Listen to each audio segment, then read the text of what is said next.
പഴയ കാലം ഓർക്കുമ്പോൾ ഇപ്പോൾ കമ്മീഷണറിലൊക്കെ ഈ സുരേഷ് ഗോപിയുടെ കൂടെ നടന്നിട്ട് മരിച്ചു പോകുന്ന സമയത്ത് ഞങ്ങൾക്കുണ്ടായ സങ്കടം എനിക്കിപ്പോഴും ഉണ്ട്. തിയേറ്ററിൽ അന്ന് കണ്ട സങ്കടം എന്ന് പറയുന്നത് അതൊരു ഫാമിലി മാൻ ആണെന്ന് കാണിക്കുന്നത്. അതിന്റെ ബ്രില്യൻസ് ആണ്. രഞ്ജിയുടെയും ഷാജിയുടെ ഒക്കെ ഒരു ആ സ്ക്രിപ്റ്റില് ഇയാൾ എന്നെ പരിചയപ്പെടാൻ വരുമ്പോൾ ഞാൻ കുട്ടികൾക്ക് ചോറ് കൊടുത്തോണ്ടിരിക്കുന്നത്. ഭക്ഷണം ചപ്പാത്തി എന്താ കൊടുക്കുമ്പോൾ പിള്ളേരെനിക്ക് പാത്രത്തിൽ തട്ടുന്ന എന്ന് പറഞ്ഞിട്ട് അവരെ പഴക്ക് പറഞ്ഞ് ഇടക്കാലത്ത് തമിഴ്നാട്ടിൽ നിന്ന് കേരളത്തിലേക്ക് വെടിമരുന്നിന്റെ ഒരു ഒഴുക്കായിരുന്നു. ഒരു അച്ഛനും അമ്മയും എല്ലാം കൂടെ കൂടിയൊരു അവസ്ഥയിൽ ഒരാളാണ്.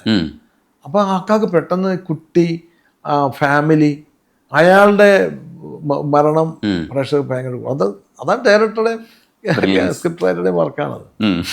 നമ്മളെ ടൂളാണ്. തീർച്ചയായിട്ടും അച്ഛൻ്റെ കുറേ ക്യാരക്ടേഴ്സ് ഇല്ലെങ്കിൽ അച്ഛൻ്റെ കുറേ നാടകങ്ങൾ അത് കണ്ടാണ് ഇല്ലെങ്കിൽ അതിൻ്റെ കൂടെ പ്രവർത്തിച്ചിട്ടാണ് കുടുംബത്തിലെല്ലാം കൂടിയാണ് നാടകം നടത്തിയത്. അതിനകത്തും ചിറ്റയെ കുറിച്ച് പറയണ ഞാൻ കേട്ടിട്ടുണ്ട്. ഓമന എന്നായിരുന്നു പേരുന്നത്. ചിറ്റയ്ക്ക് മുമ്പ് ഒരു കൂടി വന്ന 40-45 കിലോ ആകെ ഭാരമുള്ളൂ. ചെറിയൊരാളാണ്. പക്ഷെ ചിറ്റ സ്റ്റേജ് വന്നാൽ ഇത്രയും എത്ര പേര് നിന്നാലും ചിറ്റയെ മാത്രമേ ശ്രദ്ധിക്കുള്ളൂ ആൾക്കാർ. സ്റ്റേജ് പ്രസൻസ് എന്ന് പറയില്ല, അതൊരു അപാരമാണ് അവരുടെ. അത് അവരുടെ നിപ്പം എന്താണെന്നറിയില്ല. അതൊരു വലിയൊരു ഓറ, ഒരു വലിയ അവരുടെ ഒരു ഹാലോ ഉണ്ട്. ആ ഹാലോ ചുമ്മാ ഉണ്ടാകുന്നില്ല, അവർ സൃഷ്ടിക്കുന്നത്. ഇപ്പം നമ്മൾ ആൾക്കൂട്ടത്തിൽ ഒരുപാട് പേര് നിൽക്കുമ്പോൾ ഒരാളെ ശ്രദ്ധിക്കണമെങ്കിൽ ആ ആളിലൊരു പ്രത്യേക ഓറയുണ്ട് എന്ന് പറഞ്ഞാൽ ചിറ്റയ്ക്കും അത് ഭയങ്കരമുണ്ട്. പിന്നെ ചിറ്റ അത് ഉണ്ടാവുന്നത് എന്താണെന്ന് വെച്ചാൽ ഈ പറഞ്ഞ ആ ആള് കഥാപാത്രമായി തീരുമ്പോഴത്തേക്കും അവിടെ നിപ്പും നടപ്പും നോട്ടവും ഈവൻ ഹിമവെട്ടൽ പോലും വ്യത്യസ്തമായിരിക്കും. അത്ഭുതം അത്. പിന്നെ ബോഡി കൊണ്ട് ഇപ്പം ഒരു പുറകോട്ട് വളഞ്ഞൊരു വല്യമ്മയാണ് ചിറ്റ അഭിനയിക്കുന്നത്. വല്യമ്മ പുറകോട്ട് വളഞ്ഞു. ചിറ്റ വന്നു കഴിഞ്ഞാൽ അത് അങ്ങനെ വളഞ്ഞിരിക്കുന്ന ഒരാളാന്നേ തോന്നുള്ളൂ. ഒരിക്കലും അത് അഭിനയിക്കാൻ തോന്നില്ല. അങ്ങനെയാണ് അവരങ്ങനെ ഈ വളഞ്ഞ ആൾ ചിലപ്പോൾ താഴേന്ന് സാധനമൊക്കെ എടുക്കും, പിന്നെ എടുത്ത് വയ്ക്കും. ഇതൊക്കെ ചെയ്യുമ്പോഴൊക്കെ ഇയാൾ അങ്ങനത്തെ ഒരാളാണ്. അവരുടെ ദുഃഖങ്ങളിലൊക്കെ അവരങ്ങനെയാണ്. കാമാലിയ എന്ന് പറഞ്ഞാൽ അതിനകത്ത് വർഷങ്ങളായിട്ട് ബോംബെ പോയി താമസിച്ച് ഇപ്പോൾ പ്രായമായി. പ്രോസ്റ്റിറ്റ്യൂഷൻ ആയിരുന്നു പണ്ട്. ഇപ്പം ഒരു പ്രോസ്റ്റിറ്റ്യൂട്ടിൻ്റെ കൂടെ അവരുടെ കണക്കെഴുത്തും കാര്യങ്ങളൊക്കെ ആയിട്ട് അവരുടെ കൂടെ ഇങ്ങനെ നിൽക്കുന്ന കടയ്ക്കാവൂർ കാലത്തെയാണ്. കടയ്ക്കാവൂർ അത്ത എന്നാണ് പേര്. ഹിന്ദിയൊക്കെ പുള്ളി പറയുള്ളൂ. അച്ഛാ. പിന്നെ ഈ മലയാളി ഹിന്ദി പറഞ്ഞിട്ട് ഹിന്ദി മാത്രമേ അറിയാവുള്ളൂ എന്ന് പറയുന്നതിൽ അങ്ങനെ ക്യാരക്ടറാണ്. അത് ചുറ്റും നടപ്പും ഒരു ചെറിയ കുണുക്കമുണ്ട്. വർത്തമാനം അതൊക്കെ മെയിൻറ്റെയിൻ ചെയ്യുന്നവർ. അപ്പം അച്ഛൻ ഈ ക്യാരക്ടർ ചിറ്റയോട് പറഞ്ഞു കൊടുത്തത് ഒരു അത്ഭുതമായ സംഭവമുണ്ട്. അപ്പോൾ ചിറ്റയോടൊപ്പം ചിറ്റയ്ക്ക് ചിറ്റ അങ്ങനെ ഹിന്ദിക്കാരെ അറിയാൻ മേല. ചിറ്റ നമ്മളെ ഈ നാട്ടിൽ വളർന്ന ആളാണ്. അച്ഛൻ പറഞ്ഞു ഇങ്ങനെ ക്യാരക്ടറിനെ പറ്റി അച്ഛൻ പറഞ്ഞ് നമുക്ക് വ്യക്തമായ ധാരണയുണ്ടാകും. അതാണ് അച്ഛൻ പറയുന്നതിൻ്റെ പ്രത്യേകത. അപ്പം ചിറ്റയോട് പറഞ്ഞു പണ്ട് വ്യഭിചാര പ്രോസ്റ്റിറ്റ്യൂഷനൊക്കെ അന്നത്തെ കാലത്ത് ചിലപ്പം ഇവർക്ക് ഈ രോഗങ്ങൾ വരാം. ഇപ്പം അന്ന് സിഫിലിസ് പോലെയുള്ള ഈ വെനറൽ ഡിസീസസ് ഒക്കെ വരാം. അതിൻ്റെ സെക്കൻഡറി സ്റ്റേജൊക്കെ വന്നാൽ ചിലപ്പം ഈ നെർവസ് സിസ്റ്റത്തെ ബാധിക്കും. അപ്പം ചെറിയ ഒരു ഇതൊക്കെ വരാം. അത് നിനക്ക് അങ്ങനെ വേണമെങ്കിൽ എന്തെങ്കിലും ചെയ്യാൻ പറ്റുമോ? അപ്പോൾ അത് പിന്നെ അതിന് വലിയ ഇതൊക്കെ കൊണ്ടുവരണം, ട്രേ ഒക്കെ പിടിച്ചുകൊണ്ടൊക്കെ വരണം. അപ്പോൾ അതൊക്കെ ബുദ്ധിമുട്ടാണ്. ട്രേ ചായയൊക്കെ ആണ്. അപ്പോൾ അതൊക്കെ ബുദ്ധിമുട്ടാണ്. അതുകൊണ്ട് നമ്മൾ ചില സാധനങ്ങൾ ആ ക്യാരക്ടേഴ്സ് എങ്ങനെയാണ് പെരുമാറുന്ന സിറ്റുവേഷൻസിൽ കൂടെ ഉപയോഗിക്കാൻ പറ്റുന്ന രീതിയിൽ നമ്മൾ ക്യാരക്ടേഴ്സിന് ഇതുണ്ടാക്കാൻ പറ്റുള്ളൂ, മാനറിസമൊക്കെ. അപ്പം ചിറ്റ അത് അങ്ങനെയാണ് ചിറ്റ ഈ കുണുക്കം വന്നത്. അപ്പം ഇങ്ങനെ രോഗം വന്ന് അതിൻ്റെ സെക്കൻഡറി സ്റ്റേജ് കഴിഞ്ഞ് മാറിക്കഴിഞ്ഞാൽ ഈ നെർവസ് സിസ്റ്റത്തെ ബാധിച്ചാൽ എങ്ങനെ ഉണ്ടാകും. അത് ചിറ്റത് ചെയ്ത് കഴിഞ്ഞപ്പോൾ അച്ഛൻ തലേ കൈവച്ച് പോയി. പെർഫെക്റ്റ് എന്ന് പറയും. അപ്പം അന്ന് അച്ഛൻ ഇങ്ങനത്തെ രോഗികൾ അനവധി കണ്ടു. മലേഷ്യയിൽ അച്ഛൻ ഈ മലായിൽ ഇരുന്ന സമയത്ത് ഈ രോഗം അവിടെ ഭയങ്കരമായിട്ടുണ്ടായിരുന്നു. ഈ പെൻസിലിൻ കണ്ടുപിടിച്ച നാളാണ്. പെൻസിലിൻ കണ്ടുപിടിച്ചത് പിന്നെയാണ് ഈ രോഗം മാറുന്നത്. പെൻസിലിനാണ് ഇതിൻ്റെ. അപ്പം അല്ലാതെ ഒരുപാട് പേഷ്യൻസിനെ കണ്ടുപിടിച്ചത് റബ്ബർ എസ്റ്റേറ്റിൽ പറ്റി. ഈ അവിടെ തമിഴിയൻസും തെലുങ്കരും ഒക്കെയാണ് ഏറ്റവും കൂടുതൽ ഈ ജോലിക്കാരായിട്ട് വന്നിരിക്കുന്നത്. അതിനൊക്കെ ചീരന്മാർ, ഇവനൊക്കെ ഈ അസുഖമുണ്ട്. അപ്പം അതിൻ്റെ കഥകളൊക്കെ അച്ഛൻ ആത്മാർത്ഥം എഴുതിയിട്ടുണ്ട്. ഇത് കൃത്യമായിട്ട് അച്ഛൻ പറഞ്ഞിട്ട് ഇത് ചിറ്റ ആരെയും കണ്ടിട്ടില്ല. പക്ഷെ പറഞ്ഞ് അതിലേക്ക് ചിറ്റ എത്തിക്കുക എന്നുള്ള അച്ഛൻ്റെ ഒരു ബ്രില്യൻസ് ആണ്. അത് ചിറ്റ ആകുന്ന ആ പ്രക്രിയയാണ് എന്നെ നയിക്കുന്നത്. അതാ ഞാൻ പറഞ്ഞത്. അച്ഛനെ അഭിനയത്തിനെ പറ്റി പറയുന്നു. അതിൻ്റെ ഒരു എന്നാ നേർക്കാഴ്ച ഞാൻ കാണുന്ന ചിറ്റയില. അച്ഛൻ അഭിനയിക്കുമ്പോൾ അച്ഛന് എൻപിള്ള എന്നൊരു ഇമേജ് ഉണ്ട്. അച്ഛൻ സ്റ്റേജ് വരുമ്പോൾ എൻപിള്ള എന്ന് പറഞ്ഞൊരു ഒരു ഞാൻ പറഞ്ഞ ഇമേജ് വെച്ചിട്ടാണ് അച്ഛനെ കാണുന്നത്. ചിറ്റയെ കാണുന്ന ഇമേജ് വെച്ചിട്ടില്ല, ചിറ്റയെ ക്യാരക്ടറായിട്ടാണ് കാണുന്നത്. അതുപോലെ ഇപ്പോൾ ഒരു പട്ടാളം ഭവാനി എന്നൊരു ക്യാരക്ടർ ക്രോസ് ബെൽറ്റ് നാടകം, അത് പണ്ട് ഈ വിപ്ലവ കമ്മ്യൂണിസ്റ്റ് പ്രസ്ഥാനം തുടങ്ങിയ കാലത്തുണ്ടായിരുന്ന ഒരു സഖാവാണ്. നമ്മുടെ ഗൗരിയമ്മയെ പോലെ ഇതൊക്കെ വെച്ചു. അന്ന് മുതലുണ്ടായ ഒരാളാണ്. കുറച്ച് കഴിഞ്ഞപ്പോൾ ബട്ടായി പോയി പുള്ളിക്ക്. അങ്ങനെ ക്യാരക്ടറാണ്. അയ്യോ, അത്ഭുതമാണ് അവർ ചെയ്യുന്നത്.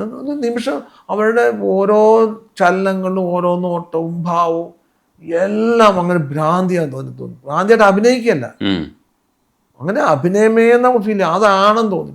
അത് ഞാൻ പലപ്പോഴും പല കാര്യങ്ങളിലും എന്നെ സ്വാധീനിച്ച ഏറ്റവും വലിയ സ്വാധീനിച്ച ഒരു ആക്ട്രസ് ചിറ്റയാണ്.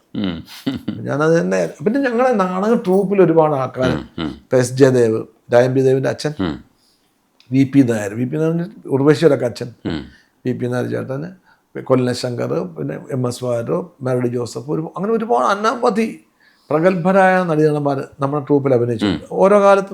കോട്ടയം മത്സരം. അപ്പോൾ ഇവരോടൊക്കെ ഉള്ള അച്ഛൻ പറഞ്ഞു കൊടുക്കുന്നതും ഇവർ ക്യാരക്ടേഴ്സ് ആകുന്നതും ഇതിൻ്റെ ഒരു സമീപനമുണ്ടല്ലോ. അവരെങ്ങനെ ആകാൻ പറ്റാഴിക, അച്ഛൻ വഴക്ക് പറയുന്നു, ചില പിണങ്ങി പോകുന്നുണ്ട്, ഇവിടെ ഞാൻ പണിക്കില്ല എന്നൊക്കെ പറഞ്ഞു അച്ഛൻ പിടിച്ച് അങ്ങനെയൊക്കെ ഒരു മാനസികമായിട്ടൊക്കെ ഇവരുടെ ഒരു അവസ്ഥയുണ്ട് ഇതിലേക്ക്. ഈ കോട്ടയം മത്സരം എന്ന് പറഞ്ഞ ആൾ ഒരു 500 ബീഡിയും തീർത്ത് കൊണ്ടുവിടെ വരും.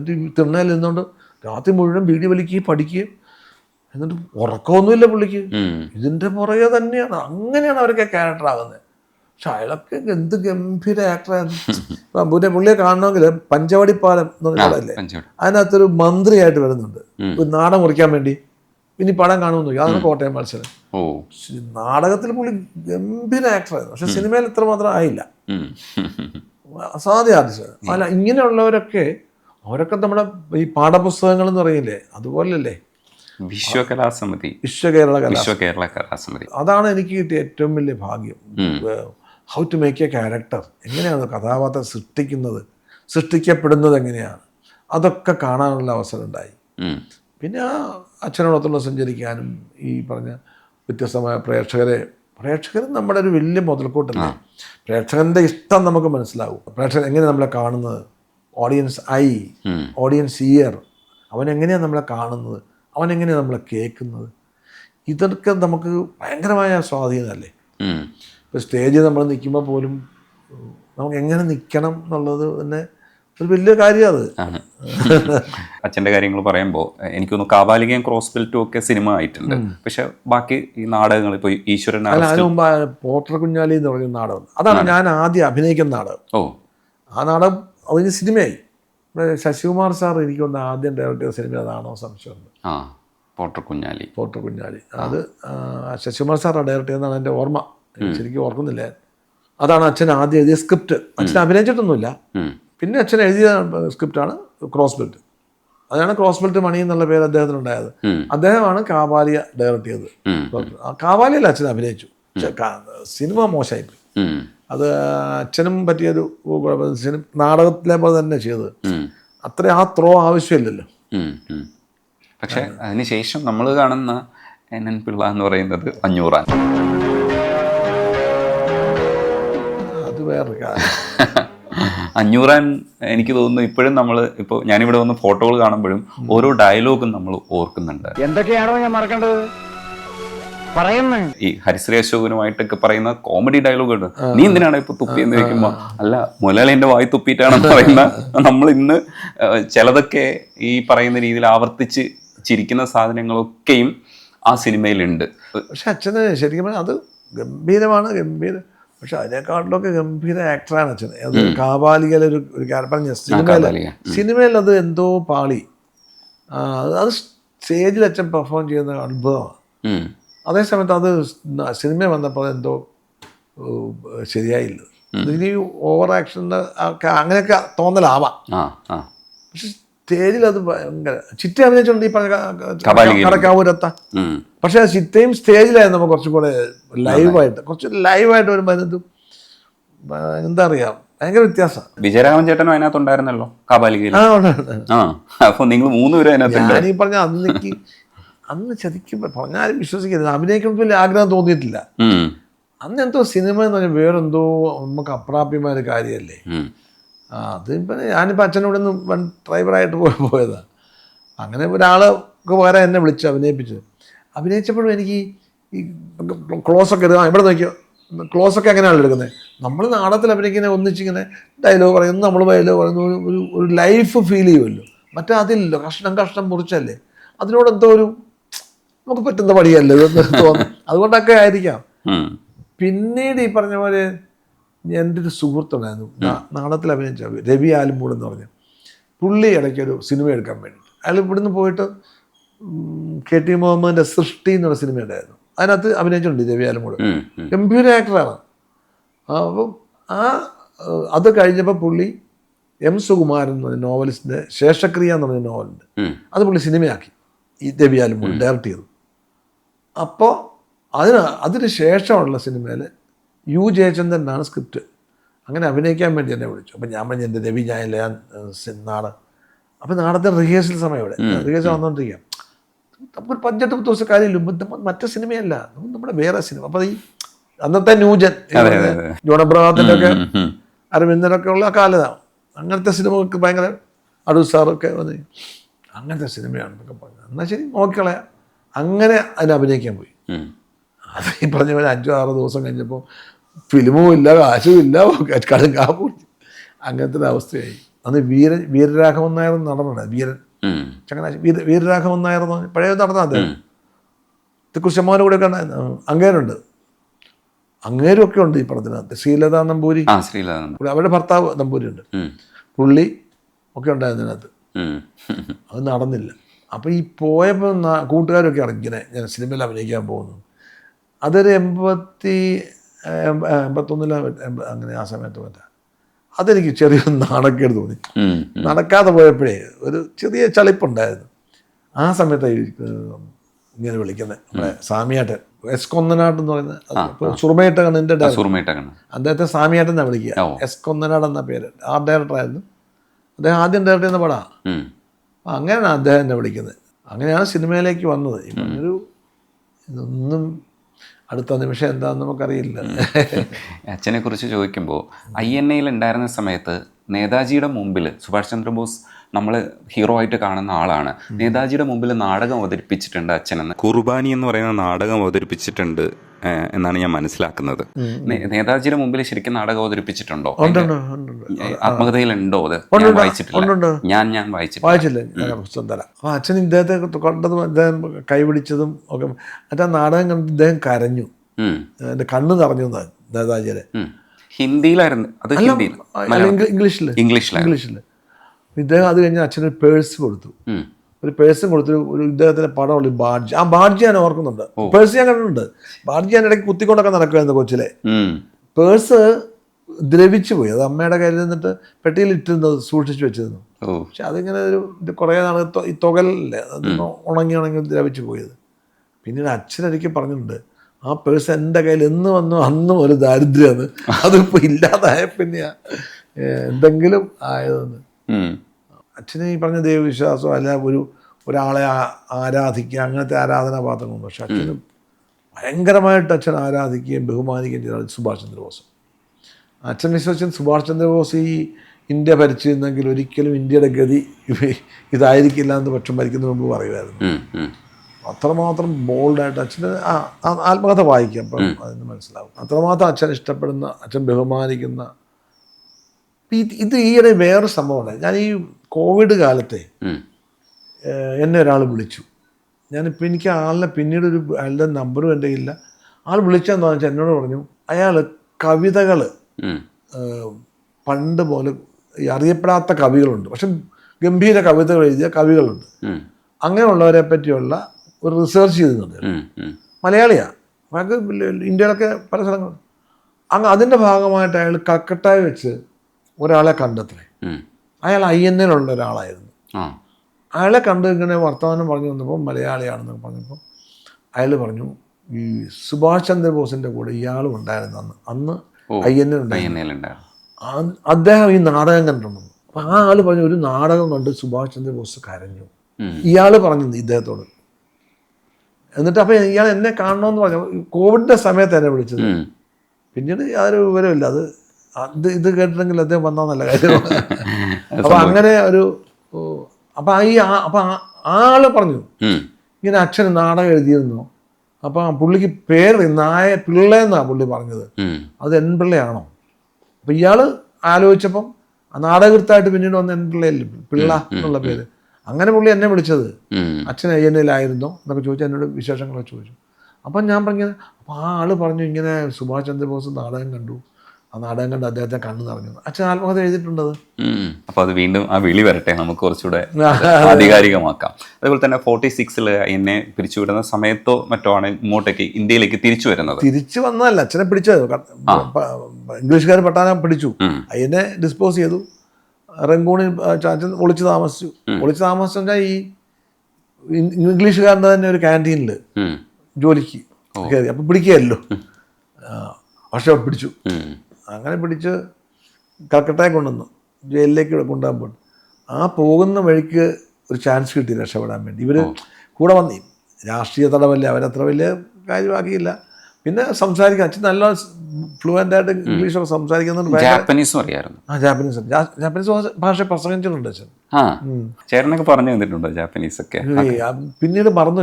അച്ഛൻ പെട്ടെന്ന് പഠിച്ചോണ്ടേ പെട്ടെന്ന് അത് മറന്നും പോയത്. പക്ഷെ കുറച്ചു അറിയാമായിരുന്നു. അല്ല, അന്ന് അച്ഛൻ്റെ പ്രസംഗം കേട്ട ആൾക്കാരൊക്കെ ഞാൻ കണ്ടുണ്ട്. വാസവൻ, അങ്ങനെ കുറെ ആൾക്കാരുണ്ട് അച്ഛൻ്റെ സുഹൃത്തുക്കൾ.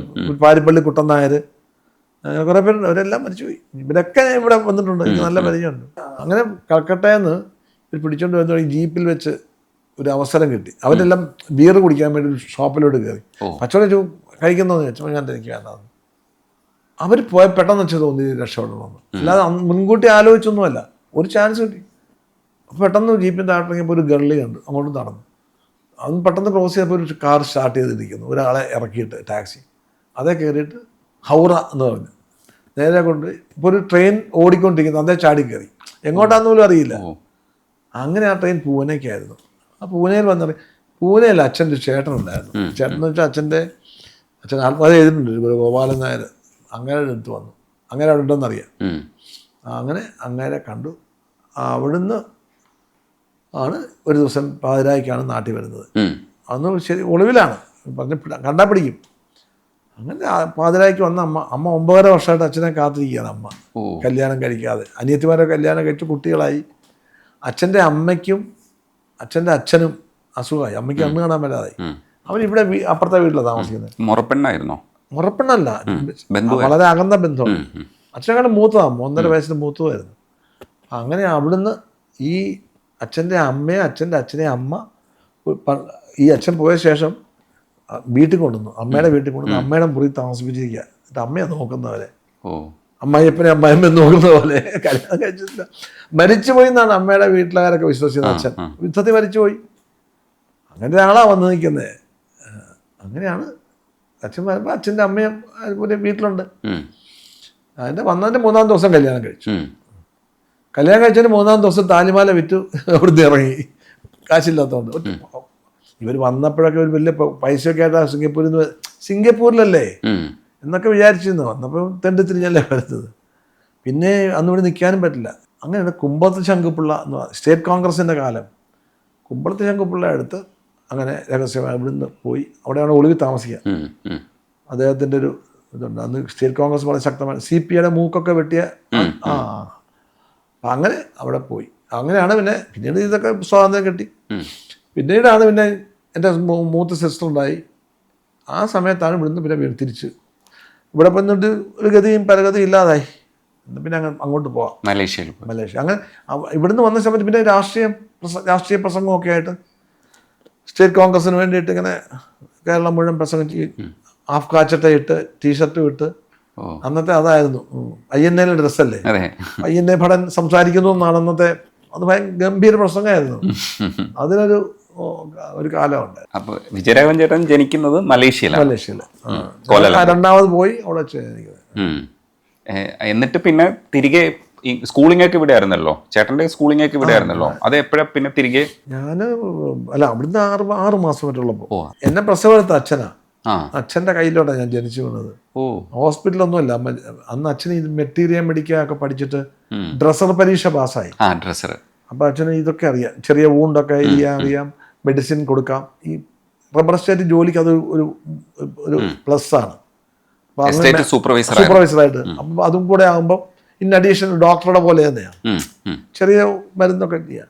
ആ പരീക്ഷ പാസ്സായി ഇവിടെ വന്ന് പണ്ട് LMB കിട്ടും, അതായത് MBBS തുല്യമായ 2 വർഷം പഠിച്ചാൽ മതിയായിരുന്നു. അപ്പം അങ്ങനെ അമ്മ പറഞ്ഞു ഈ ചീനന്മാരൊക്കെയാണ് ഹോസ്പിറ്റലൊക്കെ, എനിക്ക് പറ്റില്ല എന്നൊക്കെ പറഞ്ഞിട്ട്. അമ്മ തനി നാടൻ സ്ത്രീയല്ലേ. അച്ഛൻ ഞാൻ എനിക്ക് കുഴപ്പമില്ല. അങ്ങനെ അച്ഛനാണ് പ്രസവം എടുത്തത്. അച്ഛൻ്റെ കയ്യിലേക്കാണ് ഞാൻ ജനിച്ച് വീണത്. അത് വലിയ ഭാഗ്യമല്ലേ.